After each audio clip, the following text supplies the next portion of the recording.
Bonsoir les filles. Bonsoir Christelle. Bonsoir. Les filles, je vous présente plus Christelle qui est notre psy secret de fille.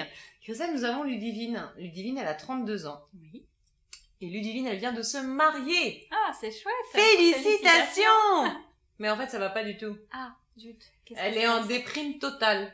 Ah. Et elle se demande si un jour ça va s'arrêter. Oh, la pauvre. C'est terrible. Ah, je c'est rigole, dur, mais ça. c'est terrible. Non, Oui. je rigole, c'est pas drôle. Non, non, mais... Mais parce qu'on idolâtre le mariage. On Oui. dit toujours c'est le plus beau jour de ta vie, c'est quelque ça. chose que tu prépares depuis des mois, des semaines, voilà. Et là, Ludivine, elle nous parle de déprime parce qu'elle s'est mariée. Moi, Ouais. je serais censée te dire, mais ma chérie, qu'est-ce qui se passe, ma? Ben, il peut y avoir plusieurs raisons. D'abord, si elle a préparé son mariage Toute seule. et qu'elle a été très active dans oui. toute la préparation, ben, d'un seul coup, il y a une espèce de retombée de toute cette agitation autour de cet événement qui est passé, parce que finalement, ben, ça passe très très vite. La journée, elle est éclair. Hein, on a préparé ça pendant des mois, et puis d'un seul coup, ça y est, c'est fait. Et le lendemain matin, on se réveille à côté de son mari, puis bah ça y est. Ah, c'est toi? Ça y est. Ah merde, c'est toi? Même si on avait déjà vécu avec pendant longtemps, ben... C'est plus pareil. Voilà, il y a quelque chose qui a changé. Et puis le mariage, ben, quelque part, c'est aussi un véritable engagement. Le moment où on dit oui, on se donne tout entier, normalement, pour la vie. Donc en tout cas, on le vit comme ça le jour de son mariage. Et c'est très important, de le prendre en compte, parce que c'est aussi peut-être pour ça que Ludivine, elle déprime.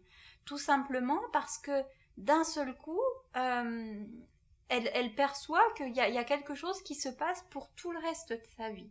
Que cet homme restera celui qui va tout partager avec elle, le meilleur, mais aussi le pire. Enfin, il y a plein de choses qui se mélangent et qui sont assez compliquées dans ces moments-là. Ouais, moi je me disais, t'as la mayonnaise qui est montée pendant des mois, après elle est montée, tu la mets au frigidaire, c'est le jour du mariage, Oui. et puis tu la laisses trop longtemps dehors et Bah, là tu redescends de ton nuage en fait. Oui, il y a ça, mais bon, après... Tu n'es plus la personne la plus importante de la journée, parce que quand tu te maries, t'es la personne la plus importante de la journée. La mariée, c'est... Le marié, à la rigueur, le marié, c'est pas qu'on s'en fout, mais... C'est le second rôle. C'est ça, voilà. C'est ça. Mais le rôle principal, c'est quand même la mariée. Donc Oui. tout le monde est là à se prosterner devant la mariée, à la trouver super belle, ce qui est normal, quoi. Tous les mariages, c'était comme ça.